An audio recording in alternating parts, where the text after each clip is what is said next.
దత్తపుత్ర దత్తపుత్ర దత్తపుత్ర దత్తపుత్ర పెళ్లికి ముందు పవిత్రమైన హామీలిచ్చి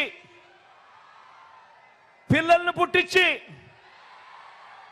పెళ్లి కాగానే 4 ఏళ్లకు ఒకసారి 5 ఏళ్లకు ఒకసారి కార్లు మార్చేసినట్టుగా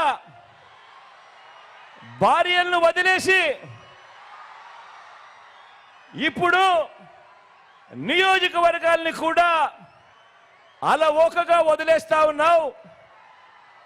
ఏం మనిషివయ్యా నువ్వు అని చెప్పి ఆయనను అడిగా. అందుకే దత్తపుత్రుల్లో కూడా ఈ మధ్య కాలంలో బీపీ బాగా కనిపిస్తూ ఉంటుంది. అయ్యా దత్తపుత్ర, ఒకసారి చేస్తే పొరపాటు, మళ్ళీ మళ్ళీ చేస్తే దాన్ని అలవాటు అంటారయ్యా దత్తపుత్ర.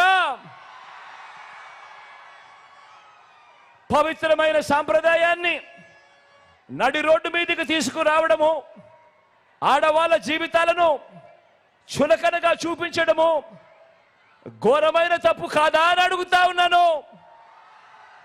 ఇది నేను అడిగితే తప్పు అట. నిన్ను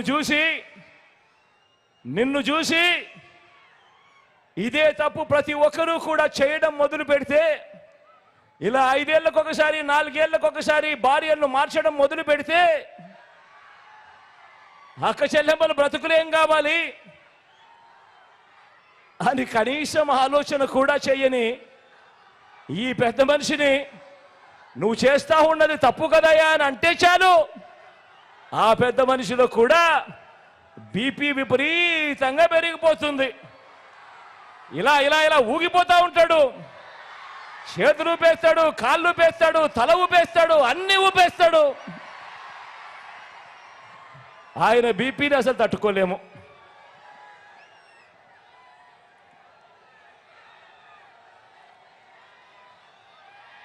ఇలా అడిగినందుకు చంద్రబాబుకు కోపం, ఇలా అడిగినందుకు దత్తపుత్రుడికి కోపం, ఇలా అడిగినందుకు చంద్రబాబు వదిన గారికి కూడా కోపం. బాబు ఇతరత్ర భజంత్రీలకు కూడా పిచ్చి కోపం. వీళ్ళంతా కూడా ఊగిపోతా ఉంటారు. ఎప్పుడైనా మీరే కనిపిస్తూ ఉంటారు. ఆ ఈనాడు కానీ, ఆ ఆంధ్రజ్యోతి కానీ, ఆ టీవీ5లో చూసినప్పుడు, ఆ పేపర్లలో చదివినప్పుడు ఫ్రంట్ పేజీలో కనిపించే వార్తలు చూస్తే పూనకం వచ్చినట్టుగా రాస్తారు. ఈ వర్గాలన్నింటినీ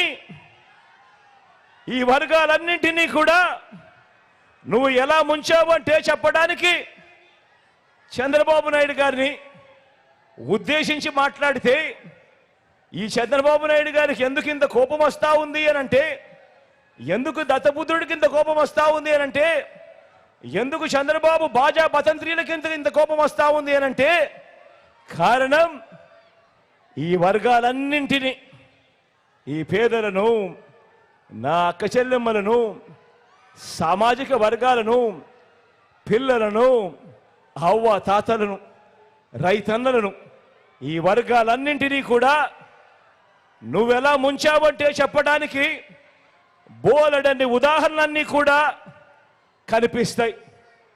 చేసిన మంచి మాత్రం చెప్పడానికి ఏ ఉదాహరణలు కూడా కనిపించవు.